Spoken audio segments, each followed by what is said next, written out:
Hi, Dr. Pam Garcia here.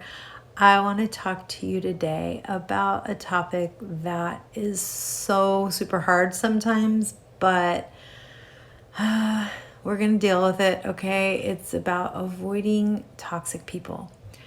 Now, people with anxiety, in my experience, tend to be some of the nicest, sweetest people that I ever would work with. That is probably why I love working with people with anxiety. I mean, they're so kind, and very often, very often, they can end up being prone to relationships where they feel very anxious and they get kind of needy in the relationship sometimes, and not always, but either needy or passive sometimes. And so when they get needy, this can repel other people in their relationships. And when they get passive, it makes them prone to negativity sometimes from people who are not always as kind-hearted and gentle as they might appear to be on the surface. And so sometimes people with anxiety are prone to getting into relationships with negative people. If that is you, I want you to really take a step back for a moment and go, listen, is my anxiety bad right now? Is my anxiety bothering me right now? Am I looking to this other person for relief to solve my anxiety? It's so hard to not do that if you're doing that.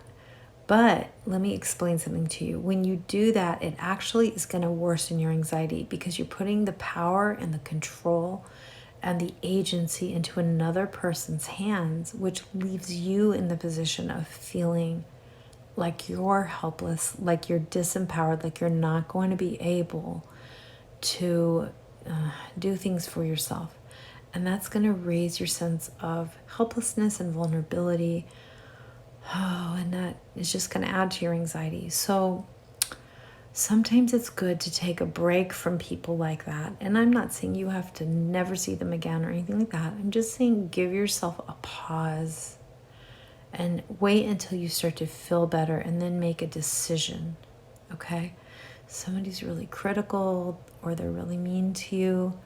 That doesn't feel good to you, and you're going to be worrying about that whenever you're with them. You're going to be on guard, and that's also going to heighten your anxiety.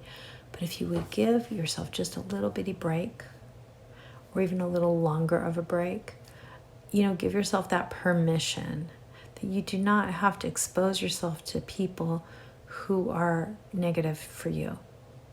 Now, there is even a position that many successful people take, people who have overcome their anxiety and are beyond it and are going on with life, and they've been going on with their lives for years, is that they're going to set limits with negative people and kind of create their own rules around that. We talked about boundaries in a previous video, and they're going to tell negative people what they need. And they're going to stand up for themselves. And as they do that, they can sometimes tolerate small doses of negative people. The other thing is, though, many of the folks I work with who are very successful really release negative people eventually. So they release them if they cannot modify the relationship. They release the relationship. And giving yourself that permission to do that can actually help you to feel like you trust yourself more, because you know that you have your own back. You're going to take care of you. You're going to stick up for yourself. And that's quite powerful when it comes to reducing your anxiety level. Okay? The other piece of that is think about who in your life is actually positive for you, who really uplifts and inspires you. Do you know anyone like that? Can you start to spend more time with the people who feel good and just allow yourself to have those kind of positive relationships? So we could say that we could almost write a list of the 5 people you spend the most time with. It's a little exercise I learned from one of my mentors, Jack Canfield. You write down a list of the 5 people you spend the most time with, and you put a plus or a minus next to them. If they're mostly positive, that's just 51% positive, they get a plus. If they're mostly negative, that's 51% negative, they get a minus. And so people can either inspire you, which they would get a plus because they're positive, they're inspiring you, they're making you do your best in life, or they can expire you, so they're taking away, to put that minus there. And that's people who are more on the negative, toxic end, okay?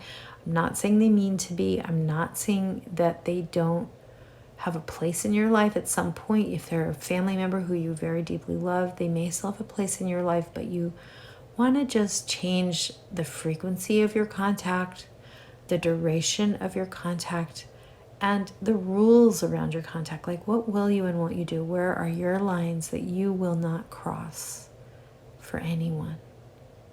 So I really want to give you permission to do that for yourself and notice the effects of it. Do it, test it out. Try it for a day.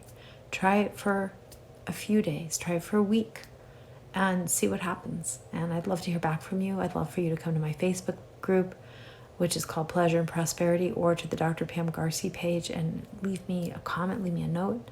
And I really, really enjoy being able to share ideas with you. So please let me know if you have anything else you'd like me to talk about. Thanks.